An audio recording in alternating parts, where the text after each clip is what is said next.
welcome to the webinar. We're talking about chest voice when Steve arrives. But to give you a little bit of a summary, we're going to talk about chest voice as a whole. Also, we wanted to talk about the very, very low notes, incredibly low notes, that appear to have no value, no artistic value, but still some technical value when it comes to sorting your voice out, and knowing the state of your vocal health is a really, really big one.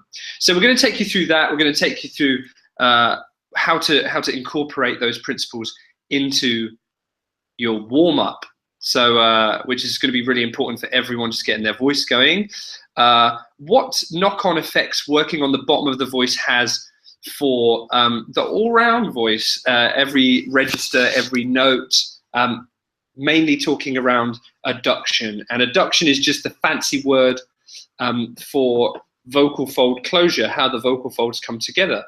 And the muscles that are present when we use our chest voice, the kind of thickness of the vocal folds, those muscles are adduction muscles. They help our vocal folds to close on certain planes. So training chest voice has an effect on adduction across the whole range.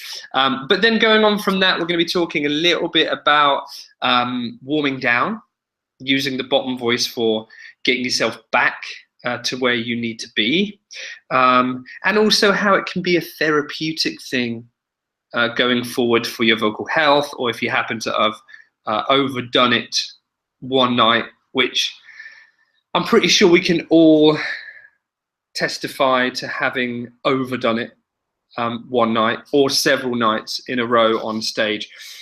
So that's the direction we're going to take this. Again, waiting for my co-host Steve, but I'll crack on anyway.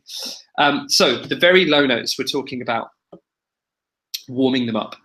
Okay, the vocal folds have the ability to stretch. There's muscles that stretch them long and thin for high pitches. And before you stretch any muscle, really, you could do with it having some blood flow, some raised temperature in the tissues, just generally having it being used. And in our vocal folds case, we want the vocal folds to have vibrated somewhat, as in created sound a little bit, but not whilst being stretched out.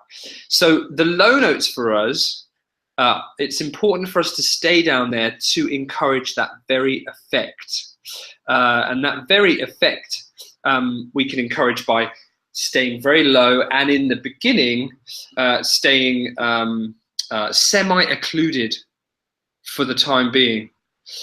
So the exercises that we were looking at prescribing to you would be to get very low with the mouth closed. So we're talking something like this. That's an as you can hear. You can also try which is another occluded exercise. They're both going through the nose right now. And that is an occlusion. It helps you to balance vocal fold closure. It stops the vocal folds from colliding too much whilst you're getting them going. But the trick is with this one, it is to get yourself down very, very, very, very far, right to the very low notes, right? So how far do you go down? Well, is the question, right? And I've got my piano here, my iPhone piano. Now, I know that on a good day, let's say, on an average day, I'll get down to around E2, E flat maybe, or D2. And I know that. I know that about my voice because I've been down there many times, and I've analyzed the notes that I can reach before it just turns into something that's really rubbish. So for you, one of the biggest parts about getting this thing right is to know your notes, know where you go down to, okay? So one of the first bits of homework for you to carry out is to find your entire range. So find out, use it with your teacher or just doing what I do, which is sing a note. And then find on the piano. So that's me down to E2 there, right? So I found out I'm on E2 right now. I'm not concerned because I get to E2 every day, and on other days I can get down to B1 if I haven't sang for a long time or if I'm ill. But yeah, E2 and D2. So for you, go and find those notes out. Also, on the very, very highest notes that you do, woo, woo, try and find out what those notes are as well, to the button. They may extend upwards, which is great, but from previous podcasts with us here, Dr. Reena Gupta would say that if you lose 3 notes or 4 notes off the top of your range, you should be slightly concerned. Slightly. Keep an eye on it. But if you don't know your exact range, how would you know if you've lost them or not, right? Same with the very, very low notes. We'll talk about therapy later, but if you can't get down to your regular low notes, or if suddenly your voice has just got much, much deeper, then going down there, you would know that by analyzing the pictures and go, wow, that's much lower than I would normally go. Then it's a red flag. Too low, could be sick, could be something going on. Not low enough is often pointing towards tension in the pitch raising muscles that we'll talk about later. So when you're getting yourself warmed up, spend a little bit of time in the morning. If your voice is deepest, then that's totally fine. In the morning, spend a bit of time semi-occluded.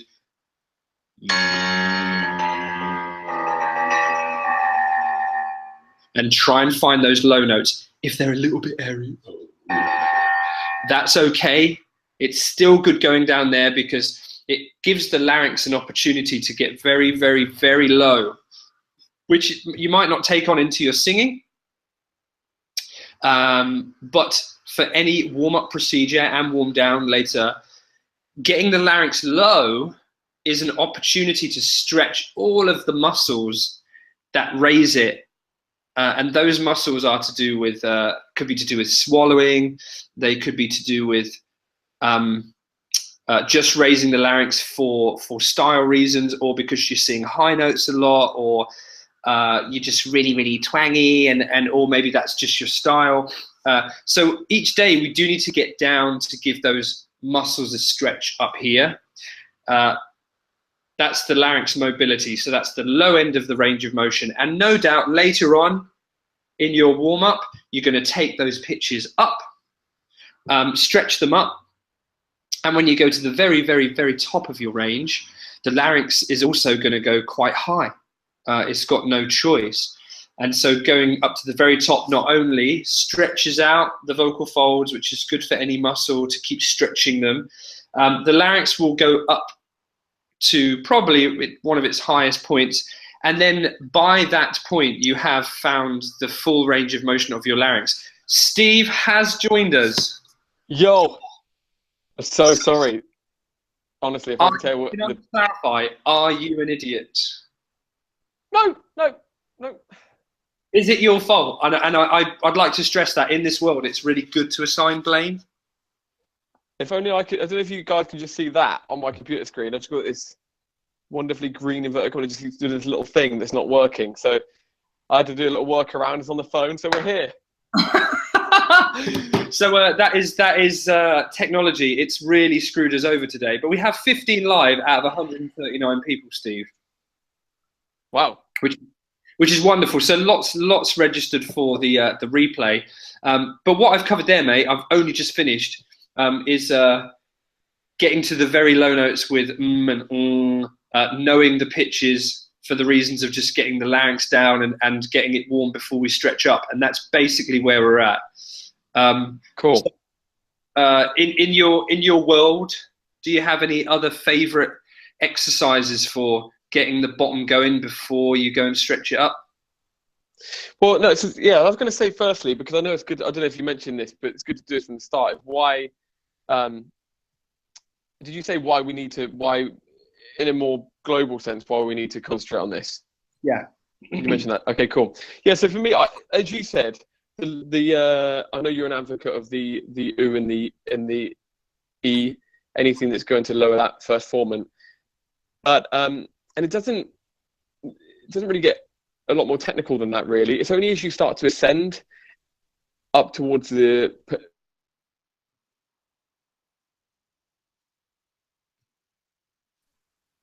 so much more precise with the valve that we're using. But I think we're going to go on to how it affects the rest of the range in a bit, right? Because before that, we need to talk about the three different areas of voice development that we would use, or at least pay attention to the low notes on a daily basis. Yeah. So the first one being warming up. Yep. And I don't know if you've met, yeah, as you said, it's the warm up. We're often so focused on the high. Yeah. It's get me into the high notes in a very easy and efficient way. Get me out there, spend some time out there. Good, I'm good to go. But the instrument is constantly working back and forth and needs to be in balance the whole time. So it's something that a lot of people don't do, but encouraging the larynx to go the other way to an extreme, or just further than it would on a normal basis, is a great way to warm up. Yeah, and get rid of tension in the muscles, both sides of it. Same with raising the larynx. If someone typically holds their larynx too low, there's tension in the other direction. There's rigidity in the other direction. So we would do something very opposite, like something really high larynx or something really high. Yep. And that could be the case for certain types of singers, but in contemporary music, like men and women, the kind of party trick is how high and loud can you go? So we're usually trying to undo that at the end of the day, so we can go at it again the next day. Exactly, and there's no doubt. Yeah, like you say, there's no doubt that most people in contemporary music will be spending more time there. So to rebalance that flexibility in the low, and actually in a place where it's arguably easier to play around in that part of the range. Totally. Yeah, right? Yeah. I mean, I'm sure there's some singers out there who would know a little bit about larynx positioning or have an idea that they need to get theirs low for some reason. And you see a lot of people spending a lot of time trying to gain a low larynx on 1.5 octave scales, which is cool if you want to gain the low larynx or lowish larynx on maybe higher pitches. But if it's just to get it down from it being high, or just to get it down to kind of relax, why take it high? Stay low, like you said. It's much easier, isn't it? Yeah, exactly. So in that sense, as you said, what we would do is use valves like ooh, yes. So I analyze you. Give me your lowest one. Oh baby, come on. Let me analyze you. Go on.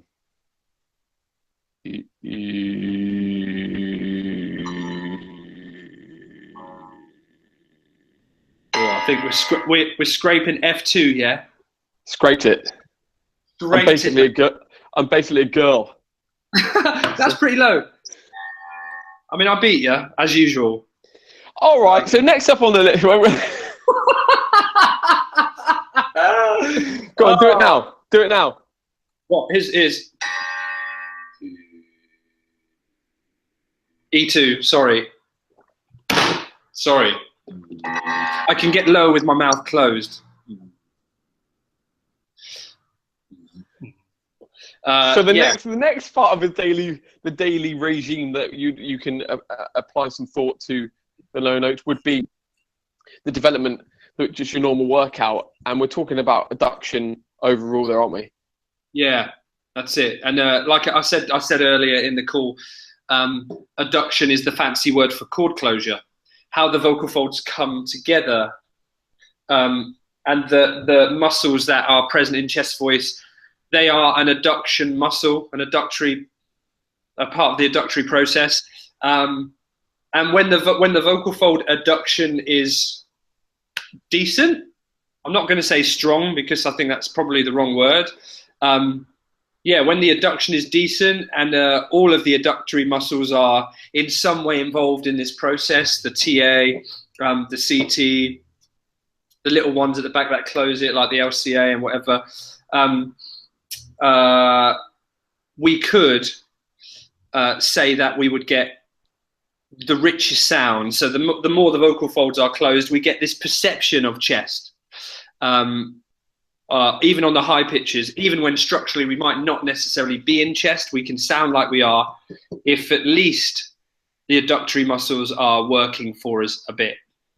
Yeah, we can begin that process by at least gaining some decent adduction on the bottom and towards the passage. Yeah.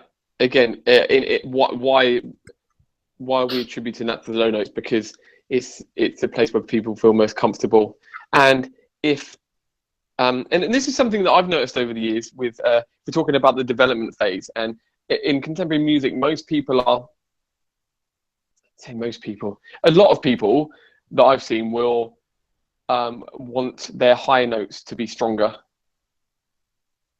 or sound stronger, and often be in a place of where head voice or falsetto is very light. It's a very light sound, but that's come after a phase of probably spending a lot of time in the top even. So we're spending a lot of time with the high notes, but it's still sounding heady or falsetto, still sounding light. And so a way that we can, essentially what we're saying is we need to increase or encourage TA engagement in those high notes. And so a way to do that is to obviously start in the low notes, make sure that we've got optimal, a good amount of chord closure there before we start to ascend. But because a lot of people have spent a lot of time exercising in the high, I've seen a lot of people will then start to lose adduction in the low. Yeah. When they go to exercise. So, you know, back in they may have started with like mum, mum, mum, mum, mum, mum, mum, mum, mum, mum. And you spend a lot of time, and it's still a bit light to be using to sing. So then we go, okay, let's spend some time in the high. And then they spent so much time in the high, they start with mum, mum, whether they're trying to sing it or not, or whether they just spent too much time there. Mum, mum, mum, mum, mum, mum, mum, mum, mum, mum. There you go. Even if it takes some time on every different scale, mum, mum, mum, mum, mum, mum, mum, mum, mum, mum, mum, mum. And so engaging the TA, engaging that muscle in the low notes will also help with the transition in the high notes. Yeah, absolutely. And if someone's issue is a larynx that's also too strained upwards during the middle of the voice or at any point, and I guess you would need a teacher to know that, but starting in the low notes, again, we can get adduction from starting at a place where it comes easy, but also, again, the larynx starts lower the lower down we are. Yeah, one can take a better larynx position for their situation into the top notes if they start again in the low notes. So that's the kind of other side of it. But let's say we wanted someone to encourage more of the low quality, the chest voice quality, but through the vowel itself. What would you suggest, Steve, as being a go-to? Yeah. So if somebody's looking to increase that, then as we ascend, we're going to look to the vowel will obviously change, but I think we're all in agreement that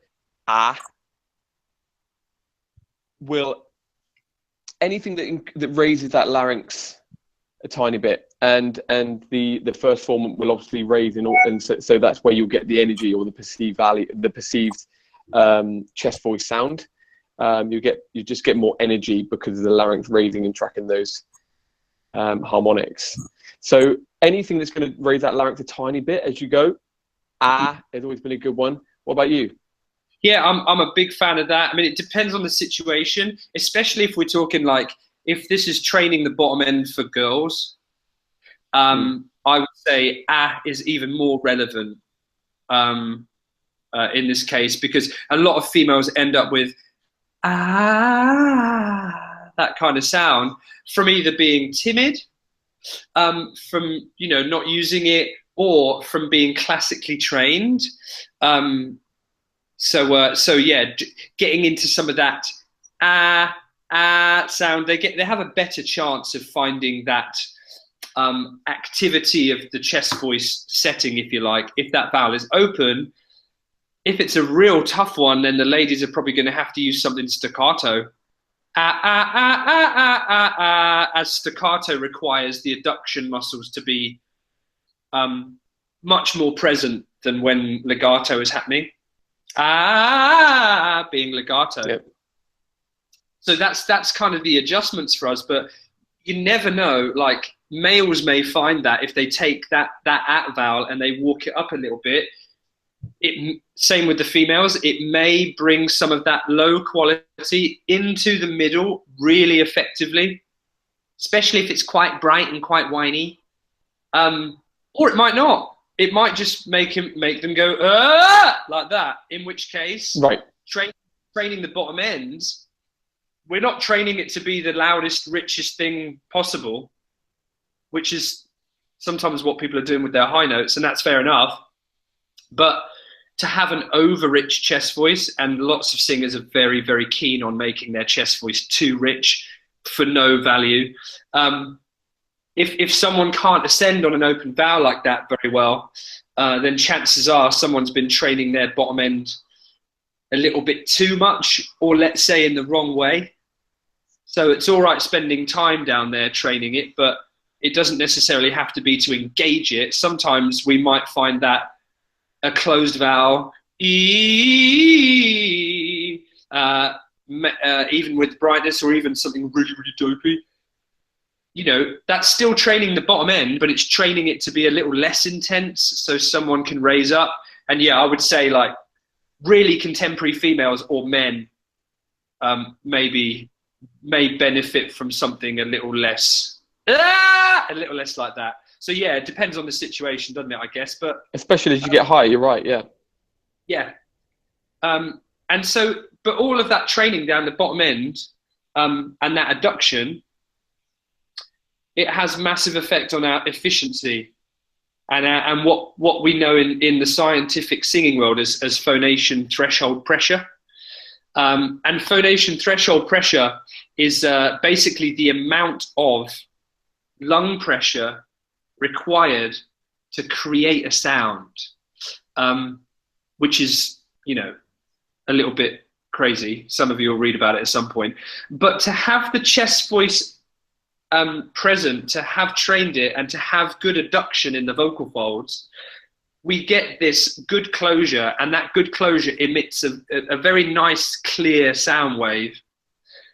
That sound wave is used by our bodies. Some of it makes it out to the listener. Great stuff. If that's powerful, then we won't need to use much gusto to create a very clear sound. But the important thing is that actually some of those sound waves are reflected back towards our vocal folds, which helps them continue to drive and continue to create sound. So if we have a nice, good, rich harmonic signal going from the vocal folds and bouncing back to them, then we will become very, very efficient. And without adduction, without training chest voice, we are less likely to experience that efficiency, which is why ultimately there's nothing wrong with singing breathy, but ultimately breathier voices have more trouble with vocal function and vocal efficiency. Beautiful. In a nutshell, what I'm saying is that as with everything that we talk about on here, it's about that optimal set. Lots of energy for very little cost. Yeah. that's what we're talking about. So again, if that doesn't interest you in doing that, then switch off now. No. but that is, we've got to be clear about that, because if you're an artist and you've got a certain sound and you've got to keep that sound, then you may not want to start training efficiency. Truth to it, though, that's the truth. Yeah, but it's true. And I have worked with some singers who have had record deals and are absolutely 100% breathy, and fortunately they are very happy, because the encouragement and the trust in the process is that I know your sound is this, and we'll definitely work on that in let's say this portion of the session. But trust me on this one, that just during these exercises, we'll go for a tone that's just clear and balanced, for the sake of efficiency and for the sake of training some adduction muscles that haven't been trained. So all round, we will gain from that so much more, even when we're breathy. So, and we were talking earlier, weren't we, Steve? Steve, your picture's flipped up. Can you turn yourself? I'm so sorry. There we go. Yeah. And we were talking earlier, weren't we, about like, if you do train in a state that is chestier, let's say, or down there, or at least clearer in tone across the whole range, even the lighter qualities like falsetto are improved, not changed from what they are, but improved, right? Yep, absolutely. Yeah, it's so that it leads on to the final point, which is the resetting and therapy, right? Did you talk about that at the start, or only briefly? Yeah. So if we're spending a lot of time, it's the reverse of what a lot of singers will go through in this age, in the age of Adele's and Adina's, which is it's the reverse of that, which is we spend a lot of time in chest voice, so we want to go. We need to exercise the high, but sometimes when we get really good, we spend a lot of time in the high, and then finding our way, finding that balance, finding the actual state that our voice, our larynx will sit in, is really, really important for next day. And so after the gig, when you come out and you realize by finding out before your markers, where is the lowest note to my high, if you're, as you said, 4 or 5 notes higher than your measured lowest note, then you just may want to spend some time in guiding the strength back down, and spend some time on the low notes. Absolutely. Yeah. And some strategies, liken the warm up to the warm down, as in, just kind of go through your warm up the same after the gig, which I think it can have value for some people in certain situations. But like we say, the modern age of singing is that people are spending a lot of time stretching those vocal folds out, raising that larynx up for contemporary sounds, especially if there's very high notes. You're gonna have both of those things: stretched out vocal folds, really raised larynx. And this is where knowing your notes comes in, right? So the warm down, I don't think, should be the same as the warm up in these occasions, because that's just going to take you to the high pitches again, right? It's probably going to be a little bit counterintuitive. But let's say, and I'd like to say this happens to me every single day, because I sing high notes all day long with clients and in my repertoire. I'll begin the day around, like I said before, around E2 or D2, maybe slightly lower, comfortably every day, no problem. By the end of the day, my G2, which is 4 notes higher, is airy, and it has no adduction. And I have to take that as a red flag to go, okay, this is a inevitable evil of singing high. It's not going to stop me doing it.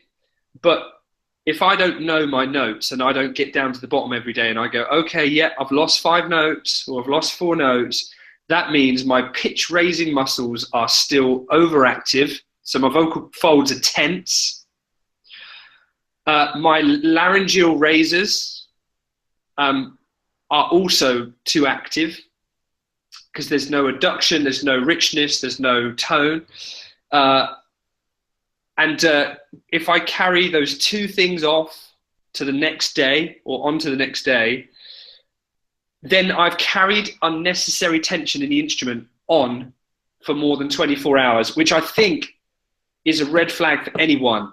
Because if someone does that for 3 months without knowing their voice enough or knowing what losing low notes signifies, then 3 months later, that could easily mean for a singer that they're suffering from muscle tension dysphonia. Easily. I've seen it quite a few times. And a high resting larynx, when they get checked out, the larynx is resting high, so the muscles are just constantly engaging it. And also the inability to either get to the low notes or get to vocal fry.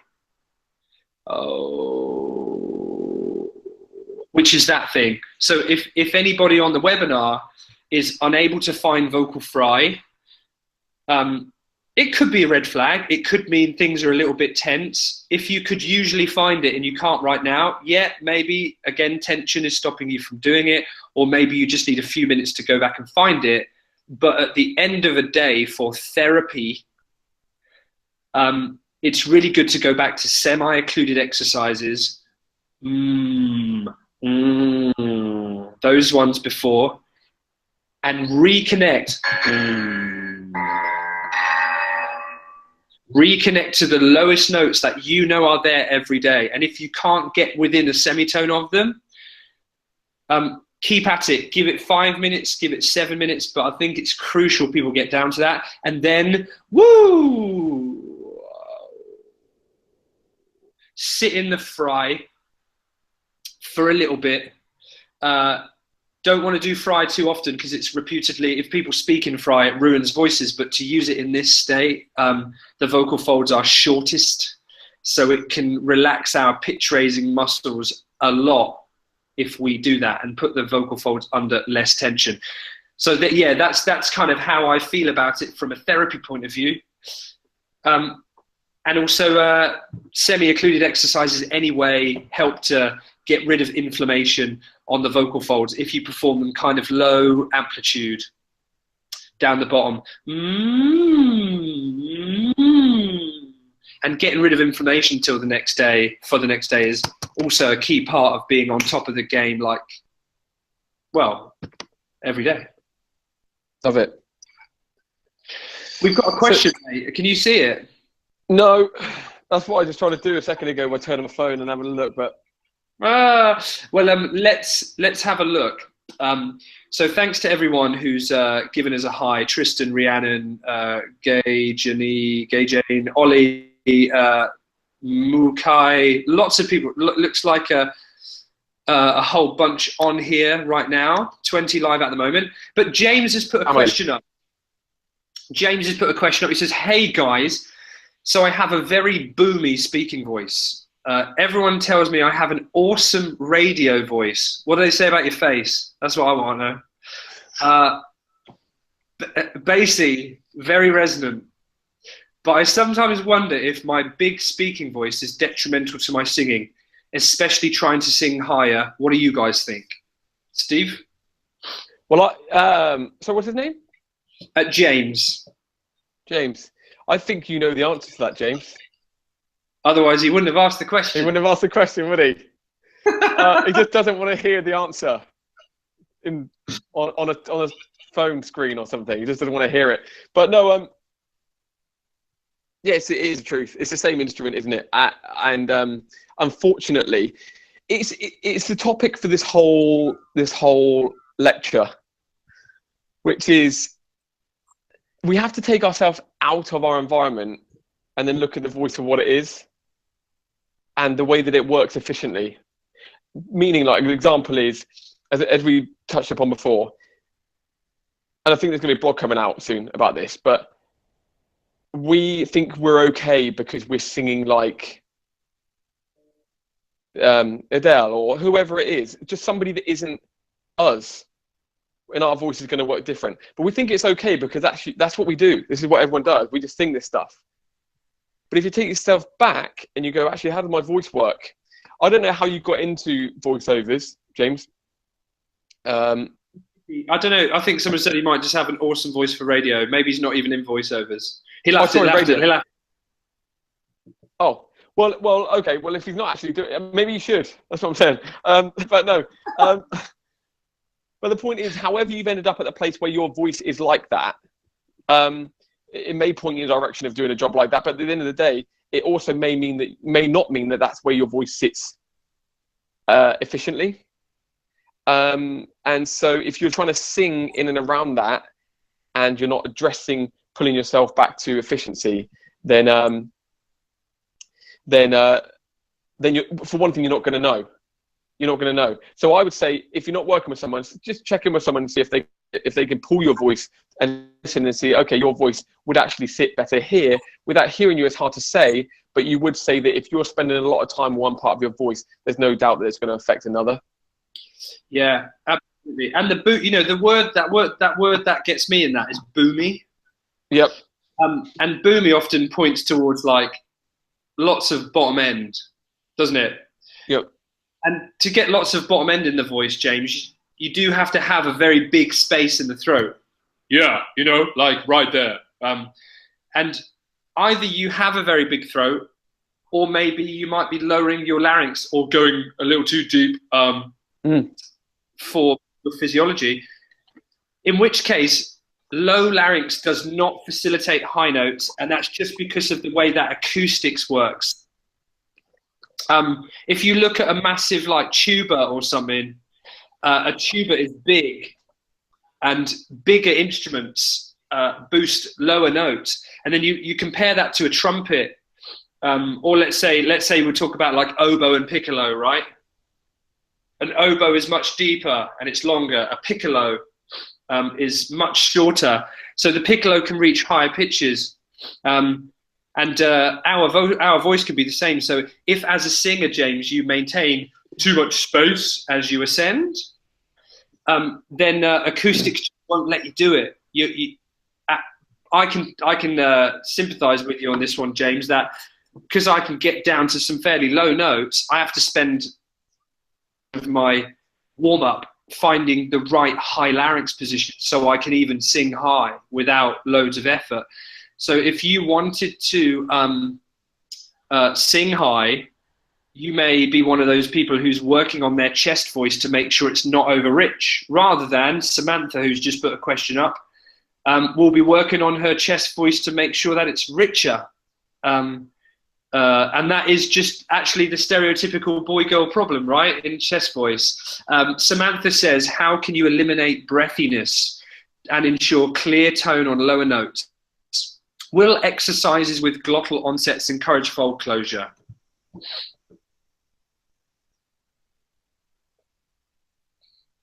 What you vibing? I mean, I'm not such a fan of glottal onsets personally. Sorry? Can you hear me? No, you broke up there. Oh, sorry.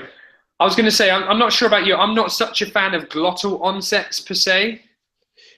The kind of clench stuff. I mean, I would use them if there was absolutely nothing else working, but I think there'd be things that could get us there. What do you think?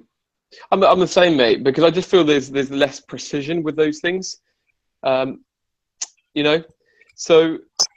again, what we mentioned earlier on with the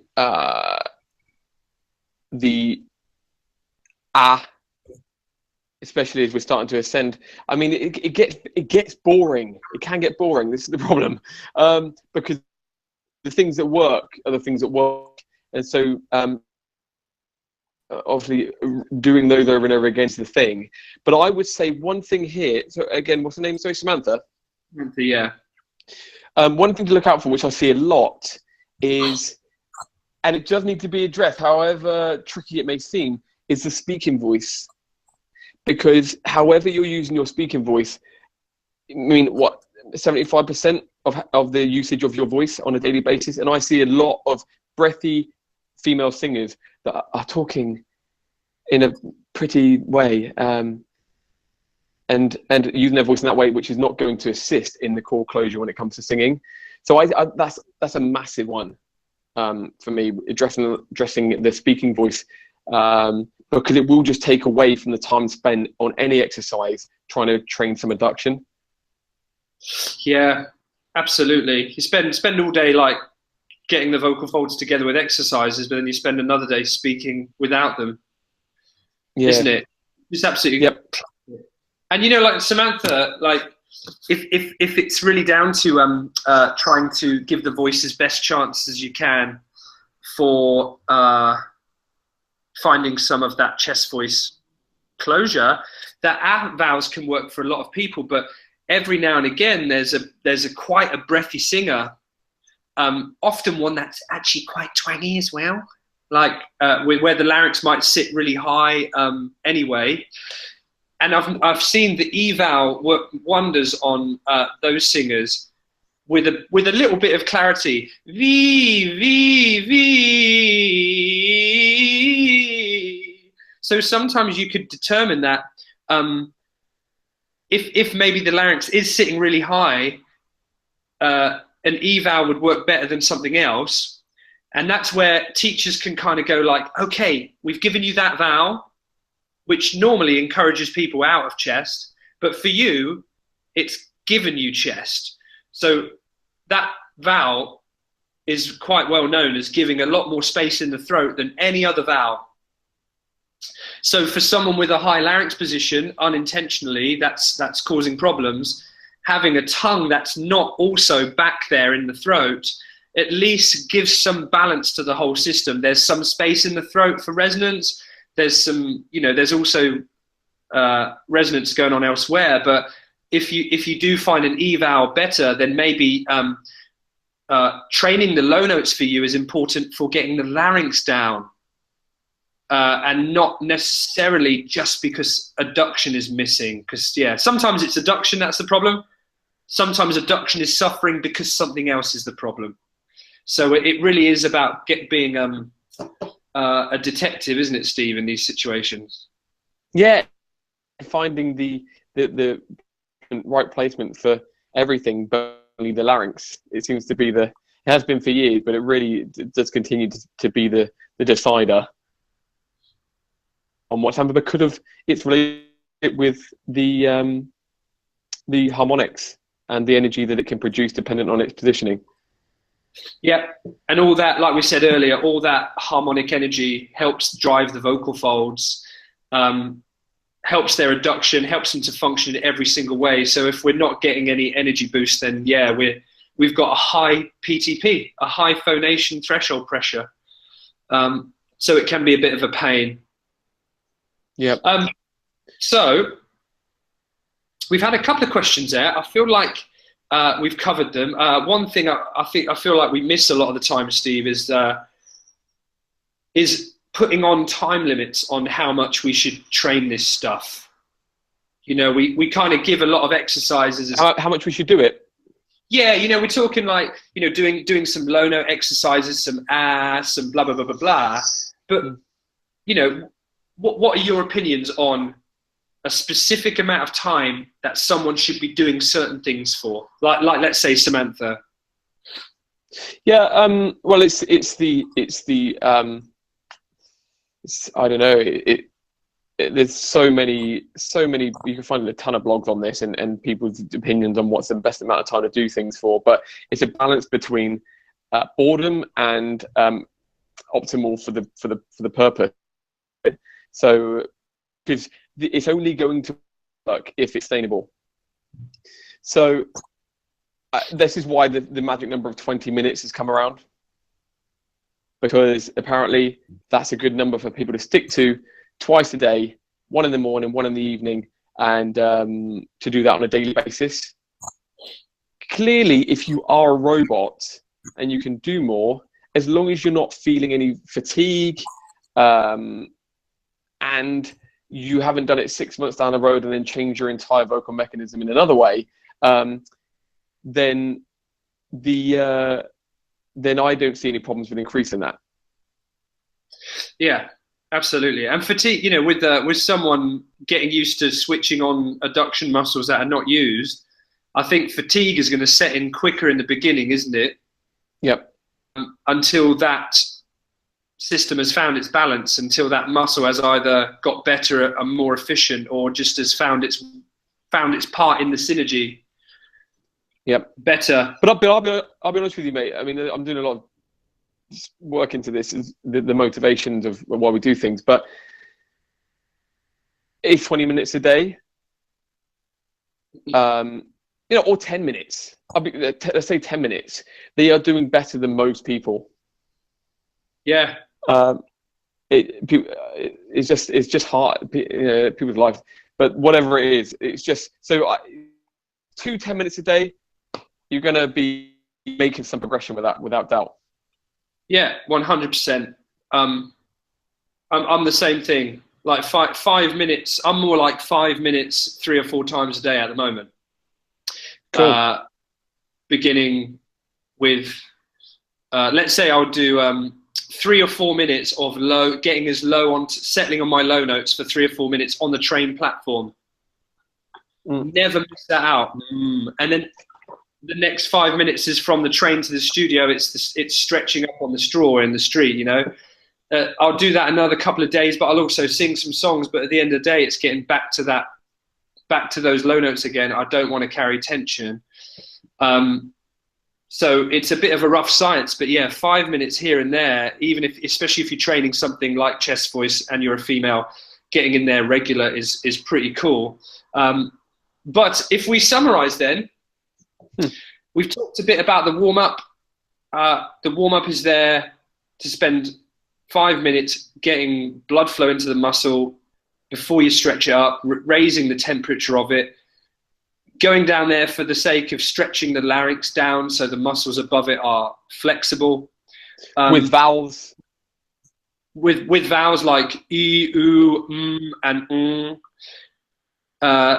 finding out the lowest pitches in your voice. Make sure you know them so that you know when you're running into trouble and it doesn't catch up with you too late.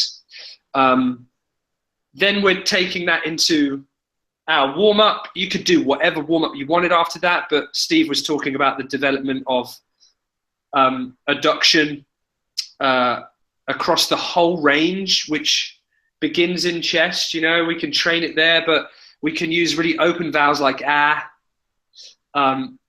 and brighter sounds. Let's say if we want to ascend and try and avoid breathiness across the entire range just for the sake of training, but only because that helps us to be better in our other voice qualities. Even falsetto, it's going to make it sound just so much more present, so much more emotional.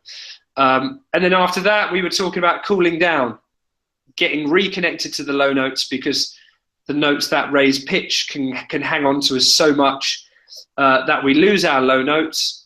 And in the end, that could end up as chronic muscle tension problems.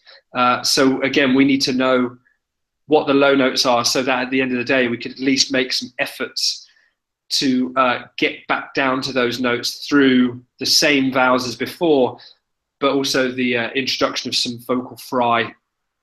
And spend a bit of time doing it, because if you sing a lot, you're probably not going to get down to your lowest note on the first hit. It's going to take you 5-6 minutes to get extended back down again.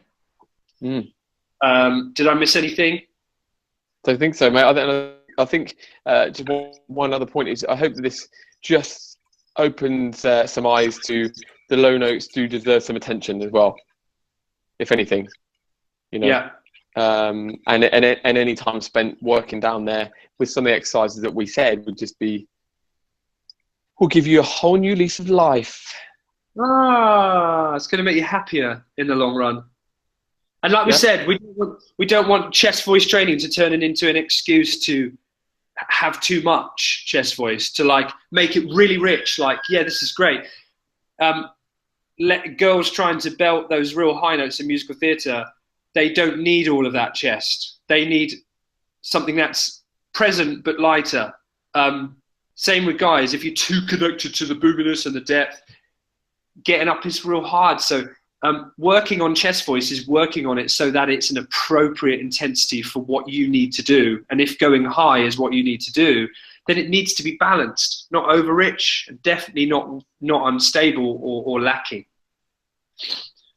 Perfect. So now we need everyone to join our mailing list, Steve, don't we? Because we've got loads and loads of free training coming up this year, as well as all of our podcasts. So please, whilst you're on this Hangout, open another tab, go to thenakedvocalist.com. When you're on there, is there a pop-up with our mailing list thing that happens? You're asking me? Are you asking that? You're the web developer. You're the guy in charge. Probably. Anyway, if you go to any one of our podcast episodes on our website, you will absolutely see, and it's at the bottom of our homepage. You will see the mailing listing. There it is. Yeah. We send out so much free stuff. So please do get involved with the podcast. You can also ask us questions, and we do more events with iSing webinars pretty much every couple of months. So again, keep in with iSing as we'll be on next time with something completely fresh. We've got a new fresh cast coming out over the next few days. Dinesh Bennett, who is backing vocalist to the Stars, currently touring with Robbie Williams. So it is a fun one, that one, for the new year. And you'll see all that business as well. Yes. So get yourself along. That'll be episode 47? 46. Right. Yep. We're in March. So thank you to everyone that attended. Thank you to everyone also that registered. We were up to 142 in the end. So that's a really great result. Anybody listening, if you've got any questions about the content, then you can contact us through the website. And in case you missed the Q&A.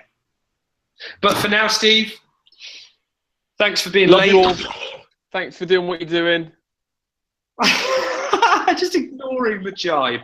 Anyway, yes, we'll see. We'll see you later, everyone. Have a lovely weekend. See ya.